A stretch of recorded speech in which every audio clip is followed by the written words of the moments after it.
Ruego por favor que abran sus Biblias en el Nuevo Testamento. Esta vez vamos a la epístola del apóstol Pablo a los Colosenses, el capítulo 1. Colosenses capítulo 1. Pablo, apóstol de Jesucristo por la voluntad de Dios, y el hermano Timoteo, a los santos y fieles hermanos en Cristo que están en Colosas. Gracia y paz sean a vosotros, de Dios nuestro Padre y del Señor Jesucristo.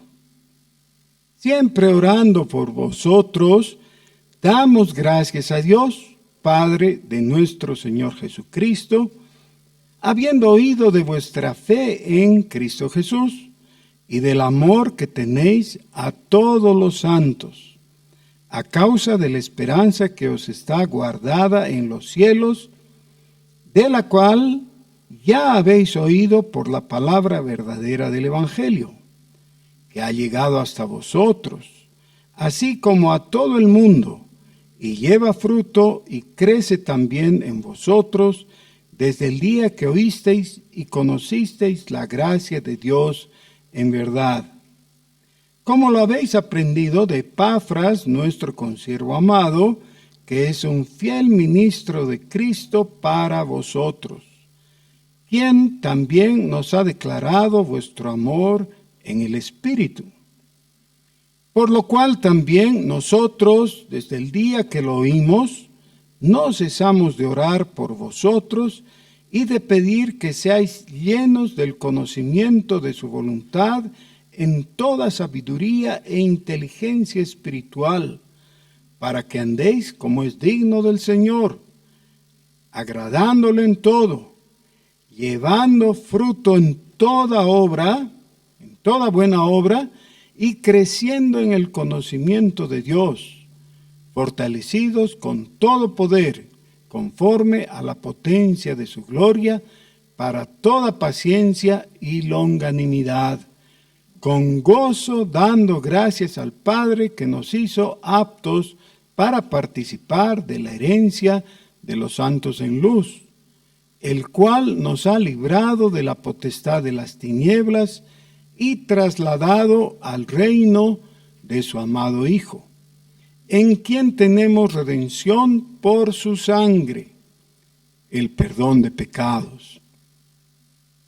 Él es la imagen del Dios invisible, el primogénito de toda creación, porque en Él fueron creadas todas las cosas, las que hay en los cielos y las que hay en la tierra, visibles e invisibles, sean tronos, sean dominios, sean principados, sean potestades. Todo fue creado por medio de Él y para Él. Y Él es antes de todas las cosas, y todas las cosas en Él subsisten. Y Él es la cabeza del cuerpo, que es la iglesia, el que es el principio, el primogénito de entre los muertos, para que en todo tenga la preeminencia, por cuanto agradó al Padre que en Él habitase toda plenitud, y por medio de Él reconciliar consigo todas las cosas, así las que están en la tierra como las que están en los cielos, haciendo la paz mediante la sangre de su cruz.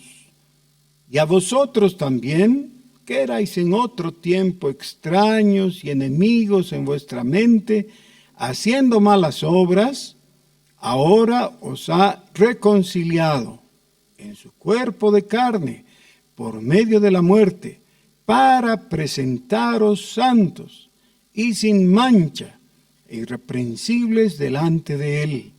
Si en verdad permanecéis fundados y firmes en la fe, y sin moveros de la esperanza del Evangelio que habéis oído, el cual se predica en toda la creación que está debajo del cielo, del cual yo, Pablo, fui hecho ministro. Amén.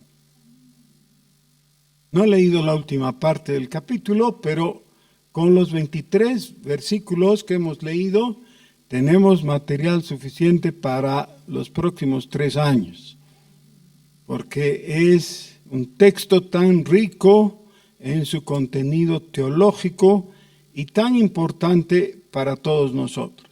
No vamos a tomar 3 años. Esta mañana quiero que veamos los puntos más importantes. Si esta fuera la primera vez que hubiéramos leído este texto y alguien nos preguntara, ¿entendiste lo que leíste?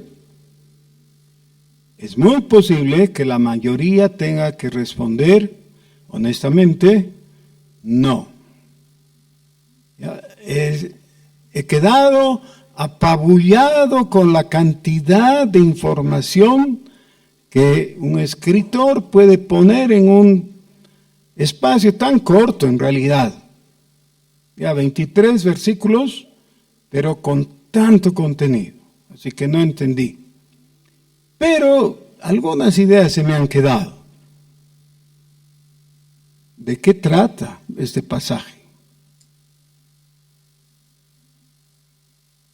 Miren, todos ustedes saben que el Nuevo Testamento está dividido en varias partes. Tenemos primero los Evangelios, luego el libro de los Hechos, serían los primeros 5 libros del Nuevo Testamento. Después vienen las epístolas paulinas. Después de eso, tenemos las epístolas judeocristianas, involucrando hebreos, y finalmente tenemos el Apocalipsis. Esa es la división, esa es la clasificación de los libros en el Nuevo Testamento. Pues gran parte de todo esto ha sido escrito por Pablo, por eso se llaman las epístolas paulinas. Algunas de estas epístolas paulinas han sido escritas desde la cárcel. Y esta es una de ellas. Por tanto, se llaman epístolas carcelarias. O sea, Pablo estaba preso en Roma y desde ahí escribió estas epístolas. Hay algunas otras que no están clasificadas como carcelarias, pero también lo son. Por ejemplo, 2 Timoteo, que obviamente Pablo estaba en la cárcel, pero entra en la clasificación de epístolas pastorales, porque están dirigidas a alguien en específico que Pablo consideraba su responsabilidad pastorear, en ese caso Timoteo. Entonces, las grandes epístolas pastorales son Efesios, Filipenses y Colosenses. Algunos dirían que Filemón, pero Filemón mejor entra en las pastorales. Colosenses entonces es una de las 3 grandes epístolas. Dicen los teólogos que en estas 3 epístolas, Efesios, Filipenses y Colosenses, alcanzamos la cima de la revelación en cuanto a la teología. ¿Ya? Lo mejor, lo más rico, lo más profundo de la teología se encuentra en estas epístolas.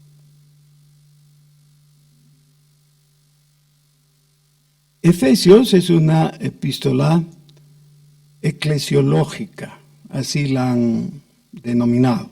Quiere decir, trata de la iglesia principalmente. En cambio, Colosenses es una epístola cristológica. El tema principal de atención de esta epístola corta es Jesucristo mismo. Así que si uno quiere saber de Jesucristo, obviamente tiene que ir a los evangelios. Los evangelios nos cuentan de Jesús, de su obra, su enseñanza, su vida, su muerte y resurrección. Entonces, para cristología los evangelios son sustanciales. Sí, bueno, Jesús está en todo el Nuevo Testamento, en cada uno de los libros, pero tratando específicamente su doctrina en el sentido más alto posible, tenemos Colosenses. Obviamente, más atrás vamos a llegar a Apocalipsis. Apocalipsis, ustedes saben, es revelación, pero es revelación de Jesucristo. Así que también ahí está el Señor Jesús. Pero en el uso de la doctrina como teología, tenemos Colosenses. Así que si ustedes tomaran Colosenses para leer durante un año, y con 4 capítulos, quiere decir que pueden leer muchas veces, ¿no? Esta epístola. Al final del año podrían ponerse muy orgullosos y decir, yo leí Colosenses. Y yo leí Colosenses, eso significa que sabes acerca de Jesús. Bueno, sí, es el principio, ¿no? Ahí se comienza. Pero está muy bien. En los primeros versículos, el apóstol les habla a los colosenses en una forma más bien humana, social. Les dice que él sabía de ellos, claro, porque eran sus hijos en la fe, ¿no? Él había ido a esas regiones y había predicado. ¿Saben dónde está Colosas? Hemos dicho que hay 2 formas de leer la Biblia, ¿se acuerdan? Cuando llegamos a un dato geográfico, la tontería es pasar de largo y luego seguimos vagando en las nubes. ¿Qué se debe hacer cuando en la lectura del texto llegamos a la mención de un lugar? Ir al mapa, eso es. Así que por favor vayan a sus mapas y ahí busquen Colosas. ¿Qué era Colosas? ¿Una región? ¿Una ciudad?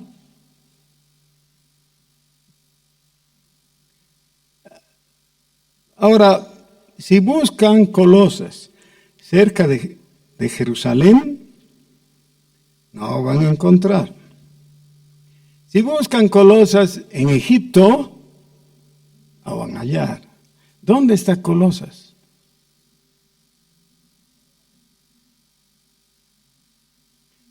Está muy cerca de la Odisea. ¿Y qué es la Odisea? Una ciudad, sí, pero ¿qué es?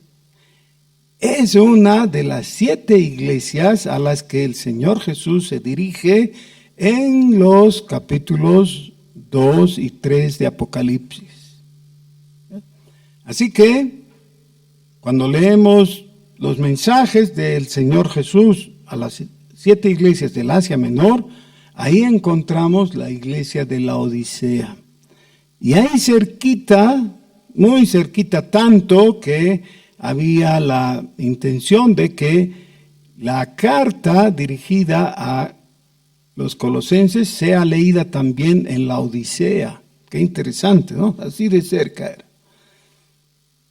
¿Ya? Entonces, ¿dónde es Colosas? En el Asia Menor. ¿Ya? En esa región donde en las 2 últimas décadas del primer siglo, el cristianismo creció y había la población mayor de cristianos acumulada, ya junta. Es decir, el porcentaje de cristianos era muy grande en comparación con el resto del mundo. Muy bien, entonces, les dice a los colosenses, el apóstol Pablo, que ha oído de su fe en Cristo Jesús. Versículo 4. Habiendo oído de vuestra fe en Cristo Jesús. Este asunto tiene que ser motivo de mucho orgullo en el buen sentido de la palabra. ¿Ya? ¡Qué bien! La fe que ustedes profesan, que ustedes tienen, que les impulsa a ustedes, es conocida de todos, hasta del apóstol Pablo. Pero no era solo fe, la fe está muy bien, es una de las características cristianas sobresalientes. Es una de las 3 virtudes teologales, así se ha llamado, que son la fe, la esperanza y el amor. Y aquí está la siguiente virtud, en el versículo 4 dice, y del amor, quiere decir, habiendo oído de el amor que tenéis a todos los santos. Santos no son los que se ponen para rezarles y pedirles que hagan un milagro o algo así, no son de estuco, nada. Los santos son los creyentes en Jesucristo. Todo creyente en Jesucristo es un santo. Así es llamado en el Nuevo Testamento el cristiano. Respecto a nuestra posición en Cristo, cada uno de nosotros es un santo. Y no hay diferencias con aquellos que la tradición les ha llamado San Fulano, San Mengano, etcétera, y que están en un calendario, en un almanaque. Ese no es el uso bíblico de la palabra.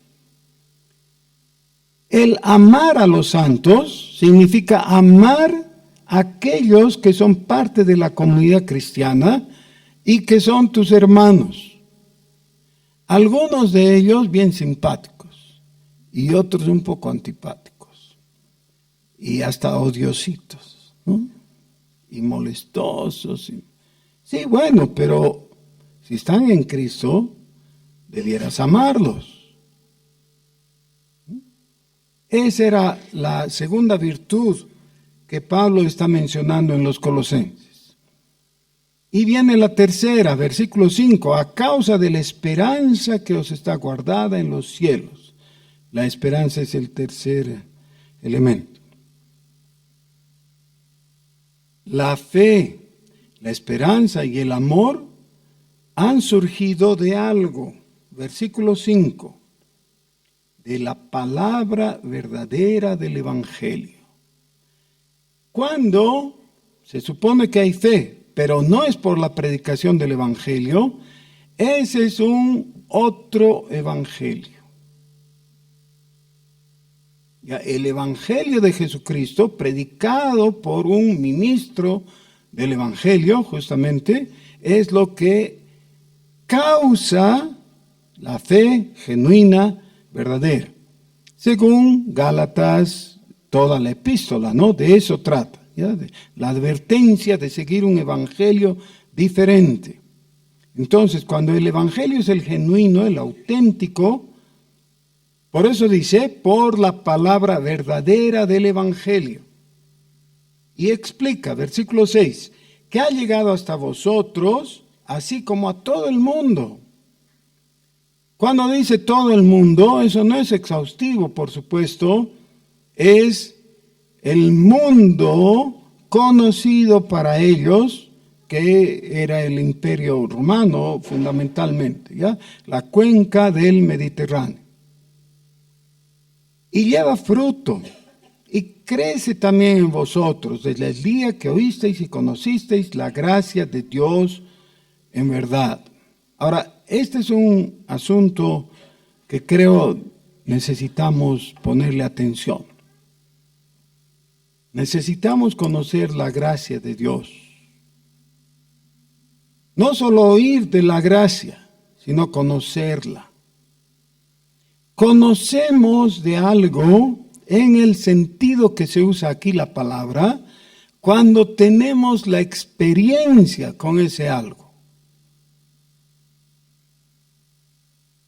Voy a poner un ejemplo muy secular y muy doméstico. ¿Han visto tomar Coca-Cola a un niño por primera vez? Un niño pequeño, la primera vez que le dan permiso que tome Coca-Cola. Agarra la botella, la lleva a sus labios y vuelca un trago largo, y luego el gas lo atormenta hasta que libera ese gas con un eructo, ¿no? Y se siente aliviado. Ahora, si tú quieres evitarle ese momento de suplicio al niño, le adviertes y le dices: toma en sorbos cortos. No necesitas llenarte de líquido la primera vez, porque eso te va a causar, el gas te va a atormentar. Después que tiene su primera experiencia, es posible que no quiera volver a tomar porque, claro, no le gustó la primera. O tal vez nunca más va a dejar de tomar Coca-Cola. No importa, pero es solo después de esa experiencia que él podría decir que conoce lo que es ingerir un refresco gaseoso. ¿Ya? Hay una experiencia. Con la gracia de Dios, eso no te va a llenar de gases. No, no es eso. ¿De qué te va a llenar? La gracia de Dios es algo que hay que experimentar. Dice, ustedes han oído, pero además conocen. ¿Ya? Han experimentado con la gracia de Dios. Muchas veces hay hermanos que dan su testimonio. El típico testimonio es de esa persona que estaba perdida, tirada en la calle, abandonada por su familia, dedicada al alcohol, y es rescatada por el poder de Dios, por el Evangelio, y llevada a el reino de Dios, integrada en la congregación, etcétera, y claro, da su testimonio y dice: yo estaba perdido y el Señor me ha rescatado.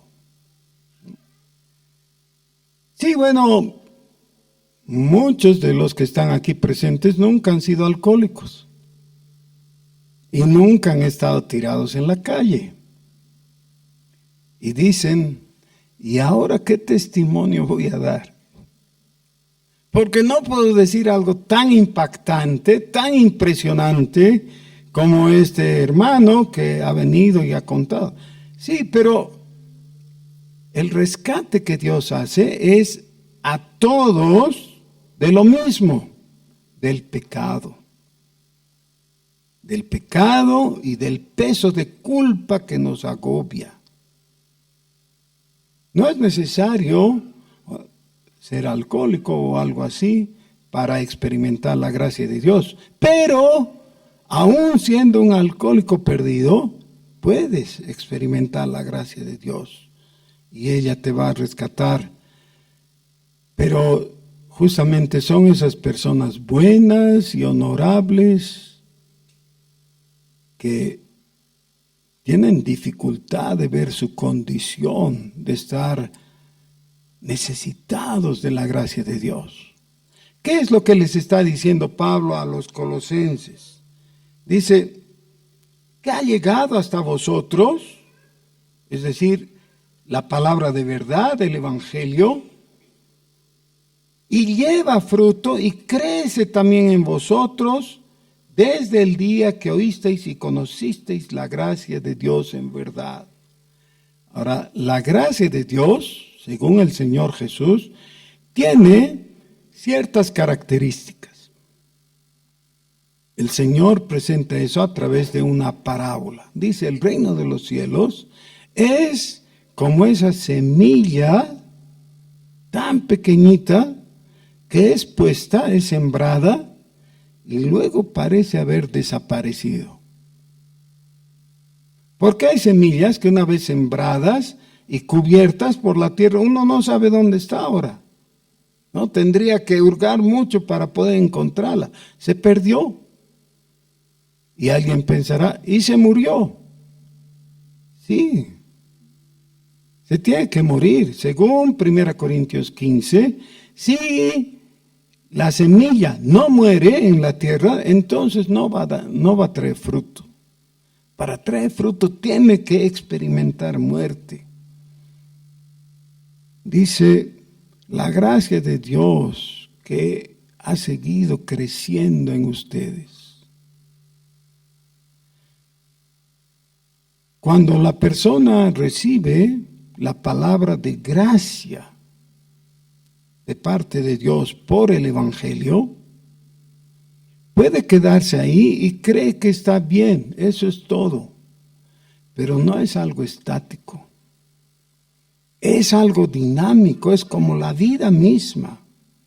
Tiene que crecer. El Evangelio en tu corazón tiene que crecer. Tiene que haber un desarrollo, tienes que darte cuenta que no estás igual que el primer día que oíste. Por eso da gracias el Señor, el apóstol, viendo la fe de los creyentes.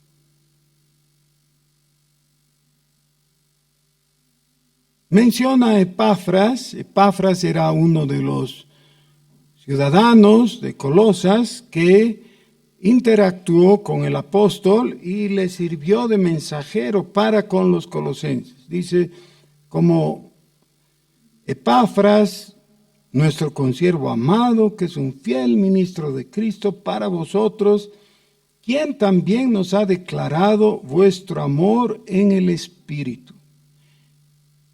Pablo, ya has hablado del amor. Has mencionado primeramente la fe de los colosenses y luego has dicho el amor. Sí, pero el amor a todos los santos. Ahora está diciendo vuestro amor en el Espíritu, por lo cual también nosotros desde el día que lo oímos no cesamos de orar por vosotros y de pedir que seáis llenos del conocimiento de su voluntad en toda sabiduría e inteligencia espiritual. Ahora esta es la forma en que la gracia de Dios se desarrolla y se manifiesta. Un día oíste el Evangelio y creíste. Y listo, ¿no? Se acabó. ¿Eso es todo? Es como la inspección de vehículos, ¿no? Uno va y le revisan, dice, y siempre falta algo, ¿no? Pero a veces nos sorprenden, dice, ya está bien, váyase, ya está. Ya está, es todo. Qué extraño, ¿no? Bueno, así son las cosas. La gracia de Dios llegó a tu vida, tú le creíste y agradeciste. ¿Y eso es todo? No, eso era solamente el comienzo. Cuando el Señor Jesús habló con Nicodemo, le dijo, te es necesario nacer de nuevo. ¿Qué quiere decir eso exactamente? ¿Qué es nacer? Comenzar a vivir. Fíjense, un bebé nace y alguien pregunta, ¿y cómo nació? Sí, nació. Ah, qué bien. Pero no respira. No, pues. Si la buena nueva de que nació involucra la idea de vida, claro que tiene que respirar. Les voy a hacer una preguntita antipática, ¿ya? Pero necesaria. ¿Estás respirando? ¿Han visto? Hay situaciones en las que uno llega pensando, ahora, ¿estoy vivo o estoy muerto? Digamos, después de un accidente, has entrado en shock, no sabes qué ha pasado y oyes quejumbrosos por aquí, por allá, y dices, y ahora no siento nada, ¿estoy vivo o estoy muerto? Y estás vivo, ¿no? Estás bien. Poco a poco te empieza a doler una cosa y la otra, pero te mueves y la señal es si respiras. Si respiras, estás vivo. Por favor, soplen a su mano y le refleja un poco del aire, el viento. Espero que con buen olor además. Estoy vivo. Puedo respirar. El respirar es símbolo de orar. ¿Estás vivo en Cristo? ¿Tienes vida espiritual? Ah, sí, claro. A ver, un ratito, vamos a chequear si es verdad. ¿Respiras? Bueno, claro. ¿Oras? Sí, para comer. No, pues, en serio. ¿Oras o no? No oras.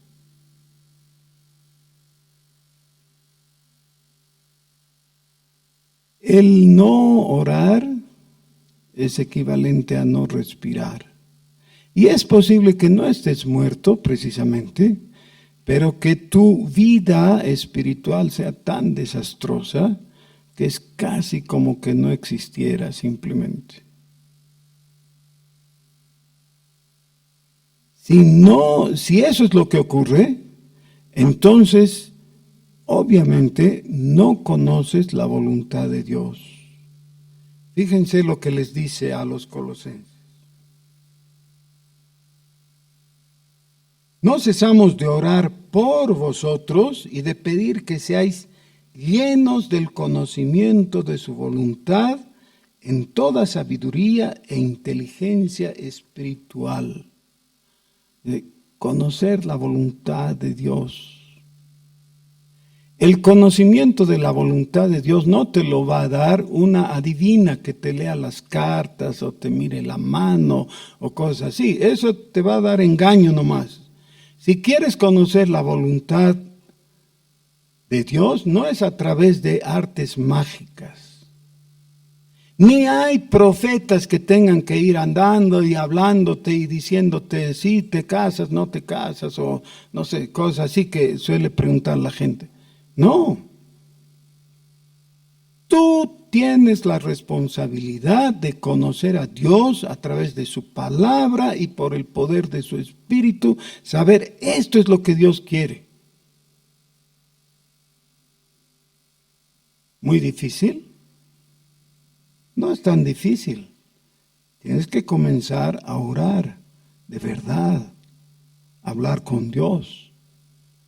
Dios no juega a la gallinita ciega. Es decir, que tú quieres conocerle, pero Él se va escapando. No, no es así. El Señor Jesús dijo, utilizando esos 3 verbos complementarios, pedid, ¿qué es? Pedid y se os dará. Buscad y hallaréis. Llamad y se os abrirá. Y claro, tristemente en la teología de la prosperidad se ha interpretado eso como que sea buen motivo para pedir platita, ¿no? Entonces dicen, hay que pedirle a Dios sembrando y no, nada tiene que ver eso. En realidad, el Señor Jesús mismo interpreta y aplica y dice, que así dará Dios al que le busque, al que le pida, al que llame, el Espíritu Santo. Eso es, a eso se refiere, no a otra cosa. Y eso es lo que está diciendo aquí. Oro por ustedes, colosenses, para que sean llenos del conocimiento de la voluntad de Dios en toda sabiduría e inteligencia espiritual. Eso es. ¿Con qué objetivo? Versículo 10. Para que andéis como es digno del Señor, agradándole en todo, llevando fruto en toda buena obra y creciendo en el conocimiento de Dios. Ahora dice, oro para que ustedes sean llenos del conocimiento de Dios, para que esto, el otro, y crezcan en el conocimiento de Dios. Esto es un círculo vicioso, pensará alguien. No es un círculo vicioso, es un círculo virtuoso. ¿Y cuál es la diferencia? Esto es para bien. Recibes conocimiento de Dios y lo desarrollas en la obediencia de su palabra y en la búsqueda de Él. ¿Y qué alcanzas? Conocimiento de Dios. ¿Por qué es tan importante eso? ¿Por qué es tan importante conocer a Dios? Porque esa es la vida eterna, correcto. Esa es la vida eterna, dice Juan capítulo 17, versículo 3. Y esta es la vida eterna, que te conozcan a ti, el único Dios verdadero, y a Jesucristo, al que has enviado. Entonces, claro, ora para que reciban conocimiento, que se desarrolle, que te impulse, que te lleve, que te fortalezca, para que crezcas en el conocimiento de Dios. Fortalecidos con todo poder, conforme a la potencia de su gloria, para toda paciencia y longanimidad, con gozo, dando gracias al Padre que nos hizo aptos para participar de la herencia de los santos en luz. Hermanos, este es un asunto de suma importancia y que nos define como presbiterianos. Porque el tema de la doctrina de la salvación es planteado en diferentes formas por diferentes posturas teológicas. La pregunta que orienta a lo que estoy diciendo es, ¿en qué momento te puedes considerar salvo? Ahora veamos. De vez en cuando puedes ir a una tienda y adquieres un enser, un aparatejo de esos que se usan en la casa, ¿no? Entonces, quieres comprar una lavadora, un refrigerador, algo. Y te dicen, mire, si usted quiere, tenemos una oferta. Puede llevar ahora el aparato y empieza a pagar dentro de 2 meses recién, en cómodas cuotas. ¿Buena cosa? Ya, ok. ¿Desde cuándo ese refrigerador es tuyo?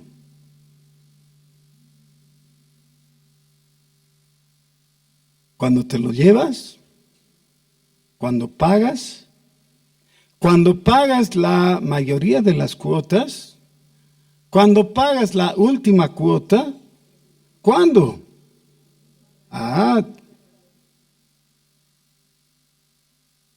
Por otro lado, hay gente que compra tierra, se compra un lote de terreno y le dicen, muy bien, cada mes tiene que pagar tanto, y al final de eso viene y hace su trámite y vamos a hacer la transferencia Y dices, o sea, tengo que pagar durante años y luego recién me van a transferir. O sea, al final. Y mientras tanto, ¿puedo usar el terreno? Dice, no, cuando termine de pagar. ¿Cuándo es tuyo?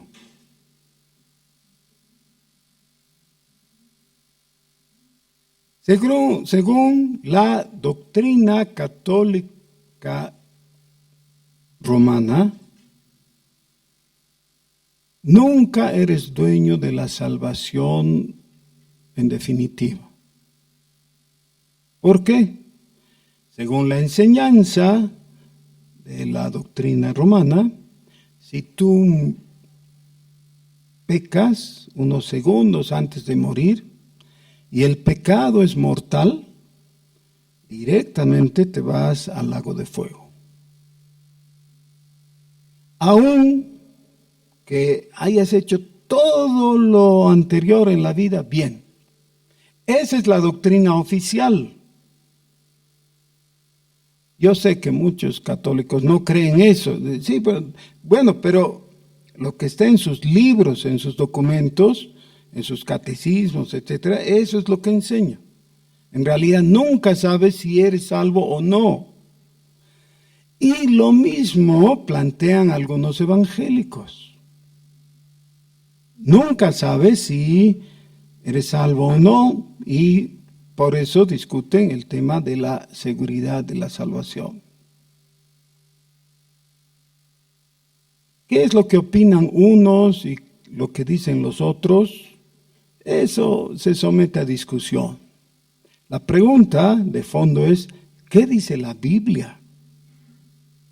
¿Cuándo eres salvo?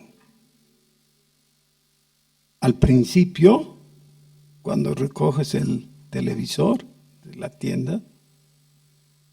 Al final, cuando has pagado la última cuota. ¿Cuándo?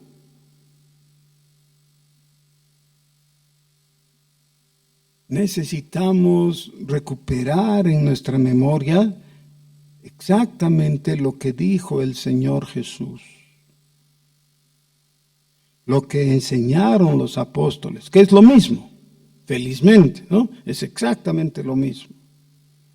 Y necesitamos ponerlo en palabras muy concretas, muy claras, y responder a la pregunta, ¿cuándo eres salvo?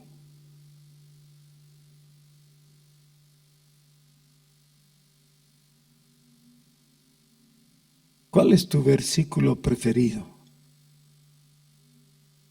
Ahora no me respondan, pero piénsenlo. Piensen, ¿qué dice tu versículo preferido? ¿Qué te dice? Como yo tengo la ventaja del púlpito y el micrófono, yo les voy a decir mi versículo preferido y les voy a explicar por qué lo es.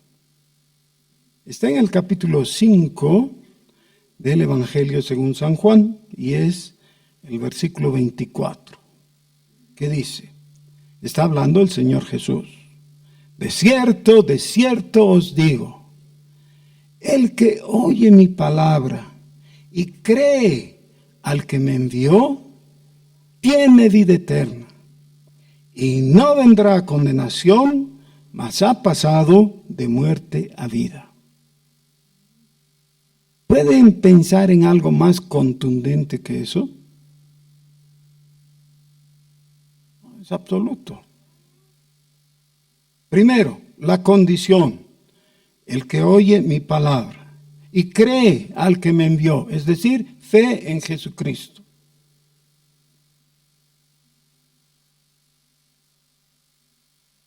Tiempo presente, ahora, tiene vida eterna. Futuro, no vendrá condenación. Pasado, ha pasado de muerte a vida. ¿Ven? No hay resquicio, no hay forma de contradecirle. Cuando el ser humano, con toda sinceridad, mira a Jesucristo y reconoce delante de Dios sus pecados y se arrepiente de ellos y deposita su fe en Jesús, es salvo. Ya es salvo. No hay cuotitas por venir en cuanto a la justificación. No tenemos que hacer nada para ser un poquito más justificados o un poquito mejor justificados. No, no hay eso. Si creíste en Jesús, eres salvo. Hasta el próximo pecado. ¿Sí? No, entonces no eres salvo, pues. Eres salvo para siempre. El Señor Jesús, una y otra vez, dice exactamente lo mismo en diferentes ópticas. Dice, por ejemplo, yo soy el buen pastor, dice Jesús. El buen pastor su vida da por las ovejas. Mis ovejas oyen mi voz y me siguen, y yo las guardo en mi mano. ¿Podríamos hallar un lugar más seguro que la mano de Jesús para estar guardados? No, no hay. Pero por si acaso, solamente conociendo la dureza del corazón de los oyentes, el Señor dice, mi Padre es mayor que todos. Nadie las podrá arrebatar de la mano de mi Padre. Estoy seguro en Dios. Por eso, en Romanos capítulo 8, versículo 28 para adelante dice, ¿qué nos podrá apartar del amor de Cristo? Y sugiere algunas cosas, ¿no? La muerte, espada, persecución, hambre, etc. ¿Sí? ¿Podrá separarnos del amor de Cristo? No. Él nos ama y nos guarda, somos de Él. Eso es lo que está mostrando aquí en Colosenses. Necesitamos conocer a Dios y ser, versículo 11, fortalecidos con todo poder, conforme a la potencia de su gloria, para toda paciencia y longanimidad, con gozo, dando gracias al Padre que nos hizo aptos para participar de la herencia de los santos en luz. Ahora, lo que acabo de mencionar es algo glorioso en grado extremo. Realmente, ¿quién puede decir algo superior a lo que yo acabo de decir? ¿Qué es el Evangelio? Nadie. Lo pueden decir más bonito o más enfáticamente, lo que sea, no importa, pero es lo mismo. Ya, este es el mensaje del Evangelio. Y la reacción del oyente debiera ser de gratitud ante Dios. Todos nosotros debiéramos extender nuestras manos y decirle, gloria a ti, Señor, que me amaste y me guardaste. Y qué hermosa oportunidad la que me das de conocerte y crecer en el conocimiento de ti. ¿Por qué? Versículo 13, el cual nos ha librado. ¿Qué tiempo es este? Gramatical. Sí, es pasado, pero hay 5 pasados. ¿Qué pasado es? Es pasado perfecto. ¿Cuál es la diferencia entre el pasado imperfecto y el pasado perfecto? El imperfecto es algo que todavía está conectado con la actualidad.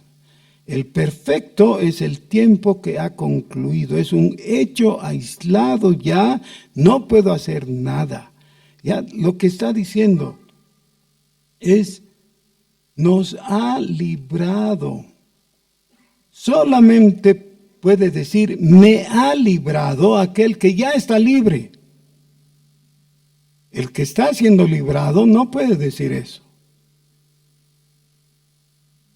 Nos ha librado de la potestad de las tinieblas y trasladado al reino de su amado Hijo.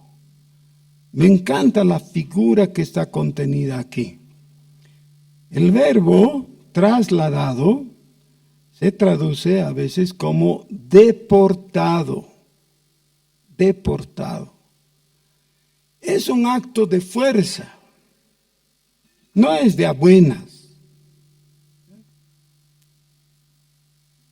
En los días en que se escribió esto, el imperio romano gobernaba sobre el mundo conocido.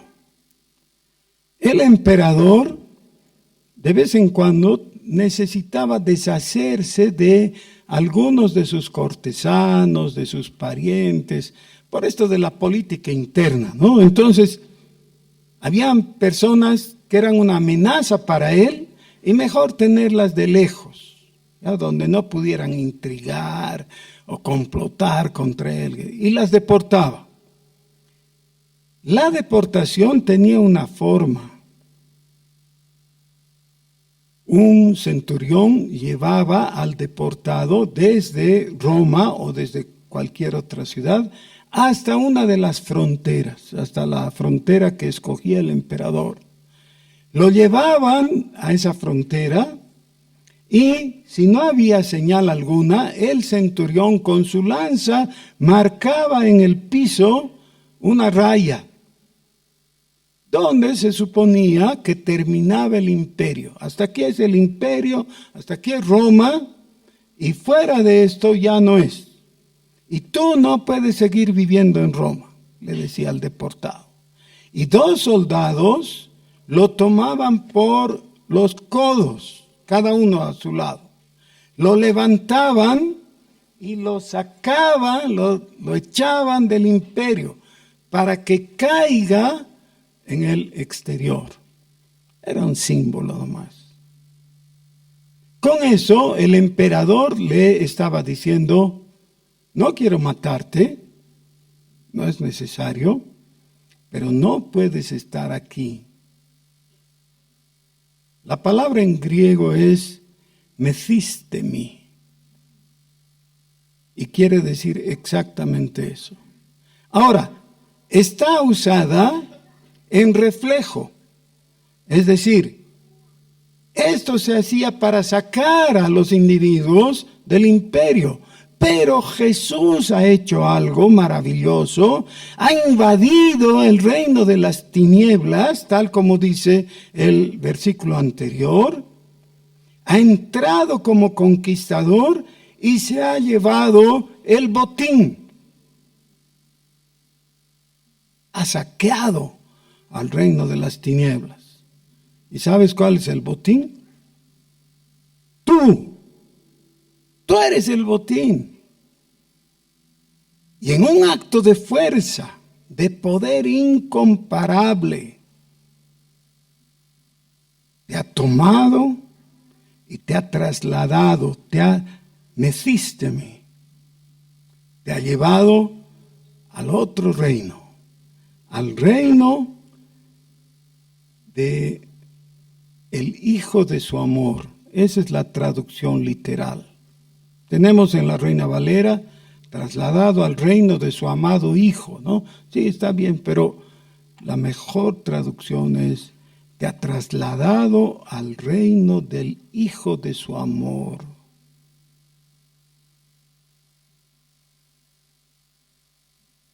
No hay poder en este universo que pueda contradecir a Dios.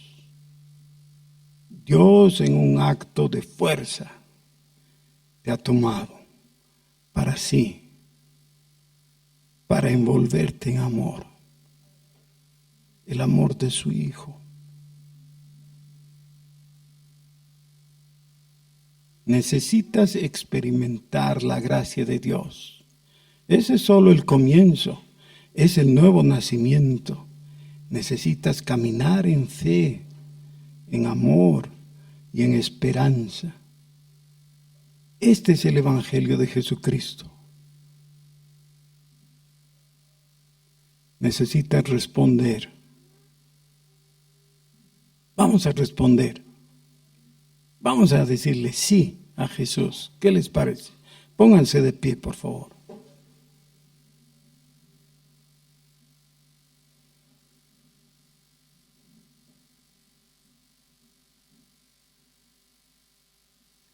Señor nuestro Dios, tú eres el creador y tú eres el dueño de todo. Y has establecido, oh Dios, que en Cristo nosotros seamos salvados, redimidos, rescatados de las tinieblas, de la condenación. Así que ahora de todo corazón te damos gracias, Señor, y te decimos bienvenido, bienvenido a mi vida, bienvenido para salvarme, Señor, gracias. Bendito sea tu nombre. Nos alegramos en Cristo. Nos alegramos por la salvación que tu Espíritu ha traído a nuestro corazón, por la fe que tú has depositado para que crezca como una semilla. Gracias, Padre. Bendito sea tu nombre. Bendito sea el nombre de Jesús. Gloria sea a ti, Señor. Amén.